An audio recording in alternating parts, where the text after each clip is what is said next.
আসসালামু আলাইকুম রহমতুল্লাহ বরকাত। প্রিয় দর্শক, কেমন আছেন? আশা করি সবাই ভালো আছেন। আজকে আপনাদের সামনে নতুন করে একটি ভিডিও নিয়ে হাজির হলাম। যে যেখান থেকে ভিডিওটা দেখতেছেন সবাইকে আন্তরিক শুভেচ্ছা ও অভিনন্দন। আজকের ভিডিওটা হবে বাংলাদেশের সবচেয়ে জনপ্রিয় মানুষটা কে। তো চলুন শুরু করা যাক। বাংলাদেশের সবচেয়ে বড় এখন সবচেয়ে জনপ্রিয় যিনি নেতা। দর্শক, বাংলাদেশের ভিতরে সবচেয়ে জনপ্রিয় নেতা কে বলুন তো? দ্রুত কমেন্ট করুন। ইনি বলতেছে বাংলাদেশের ভিতরে এখন সবচেয়ে জনপ্রিয় নেতা।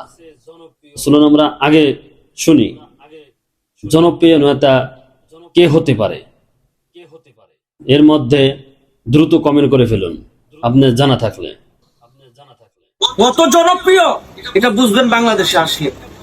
ও এখনো উনি দেশে নাই, উনি দেশের বাইরে আছে। দেশের বাইরে এত জনপ্রিয় নেতা কে হতে পারে শুনবো? চলুন শুনুন। বাংলাদেশের বর্তমানে সবচেয়ে আকর্ষণীয় জনপ্রিয় নেতার নাম হচ্ছে কিটা হতে পারে? একবারে বাবা, আকর্ষণীয় হুরমা নাকি? মহিলা আকর্ষণীয় নেতা? ও, হুরমা হলে তো নেত্রী হইতো, মহিলা হলে নেত্রী হইতো। তো নেতার কথা বলছে, দেখি কার কথা বলে। তারেক রহমান। ও, তারেক রহমান। এই তারেক রহমান জনপ্রিয় নেতা, এই কথাগুলো আপনাদের মুখে মানায় না। আপনারা খেজুর গাছে ধানের আবাদের চেষ্টা করছেন, এটা আপনাদের মানায় না।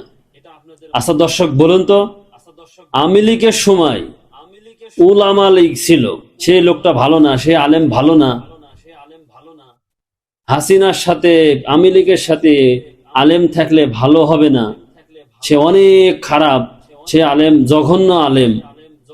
এখন বর্তমান আপনারা খেজুর গাছ ধানের চাষ করার চেষ্টা করছেন। আপনারা এখন বিএনপির সাথে যোগ দিতেছেন। আপনারা আলেম, হ্যাঁ, তাহলে উলামা লীগ আর এই খেজুর গাছ আলারা, তাহলে পার্থক্য কি হলো? দর্শক, আমি কি ভুল বললাম না সঠিক বললাম? অবশ্যই কমেন্ট করে জানাবেন। ওরা যদি দোষী হয়ে থাকে, আওয়ামী লীগের সাথে যুক্ত, হ্যাঁ, আলেম, হ্যাঁ, তাহলে আজকে যারা বিএনপির সাথে যোগ দিতেছে আলেম, হ্যাঁ, তাহলে এই দুইজনের মধ্যে কোনো পার্থক্য থাকলো? আর আপনারা জামাত ইসলামকে দেখতে পারেন না, জামাত ইসলাম খারাপ খারাপ হয়ে গেল। আর আপনারা যারা যোগদান করিতেছেন তারা তো শরিয়ত মানে না, তাদের সাথে যোগদান করছেন আপনারা। আপনার ইমান আমল এই এলেম কোথায় গেল? যারা শরিয়া মানে না তাদের সাথে আপনারা জোট বাঁধতেছেন, খেজুর গাছের উপরে ধানের চাষ করার চেষ্টা করছেন। তাহলে আপনারা আর ওই ফেসিবাদের উলামা লীগ তাহলে কি হলো? দুই রকম হইলো না একই রকম হইলো? একই রকম হইলো। আপনারা যদি ইসলাম প্রতিষ্ঠা করতে চান, কারোর সাথে যায় না।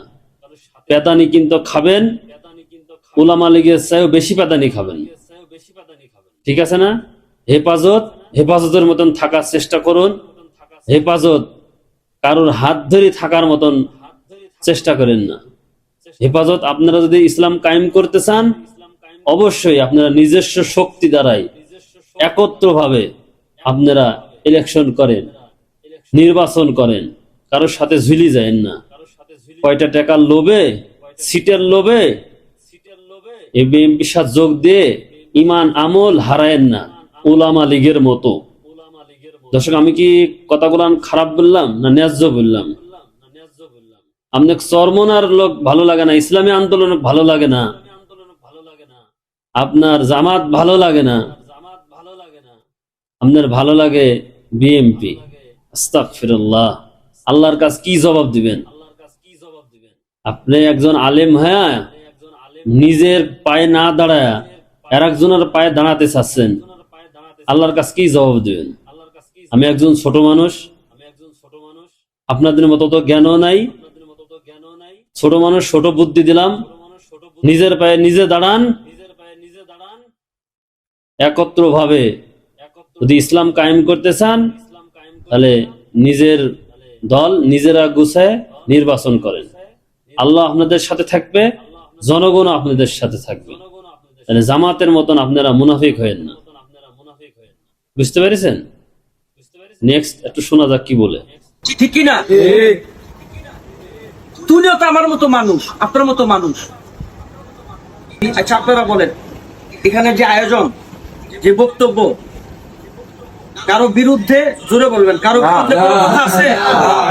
না না, এখানে কারোর বিরুদ্ধে কথা বলা হচ্ছে না। এখানে কারোর বিরুদ্ধে কথা বলা হচ্ছে না। শুধুমাত্র একটা সিটের লোভে, চেয়ারের লোভে দালালি করতেছেন।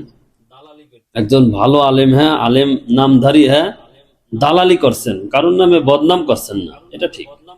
দালালি করছেন। দেখি কি দালালি করে একটু শুনি। কিচ্ছু নাই। কিচ্ছু না। খানকায় বৈশা, মসজিদ মাদ্রাসায় বৈশা ভালো হওয়ার চাইতে রাজপথে মানুষের অধিকার আদায়ের জন্য গালি খাওয়া তার চাইতে হাজার গুণ ভালো।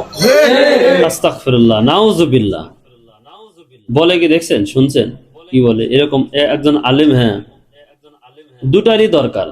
যেরকম কোরআন এবং হাদিস দরকার, খানকারও দরকার, মসজিদ মাদ্রাসাও দরকার, রাজপথে থাকারও দরকার। আপনি রাজপথে থাকবেন, মসজিদ মাদ্রাসায় খানকায় থাকবেন না, এটা তো হবে না। আপনাকে দুটাতেই থাকতে হবে। নেক্সট দরকার, ঠিক? আমি আজকে আপনাদেরকে একটা কথা বলে দেই, জি বলেন। যদি বিশ্বাস না হয় আমার নাম্বার কখনো গোপনে নিয়ে রাখবেন। নাম্বার দিয়ে দিন হুজুর, নাম্বার দিয়েন। সমস্যা যেই তোর সন্ত্রাসের বিরুদ্ধে কাজ, যদি কেউ আপনার পাশে না দাঁড়ায়, আমার রাত্রে 3টা বাজে টেলিফোন দিবেন। যদি ধরি হুজুর নাম্বার দিয়েন। আমি আপনার পাশে দাঁড়াবো, আমি ওই অন্যায়ের প্রতিবাদ করব। আমি দেখবো যে ওই সফলতা লাভ করেন, আমি সফলতা লাভ করি, আমি দেখবো।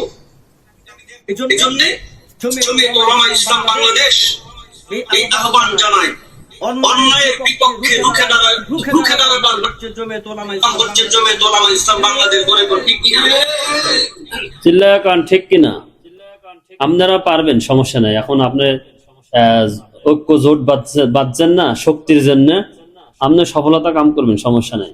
আপনি সফলতা আনবেনই, সফলতা আপনার হবেই। যেহেতু জোট বাঁধছেন, আমরা জোর গায়ে বাড়ছে।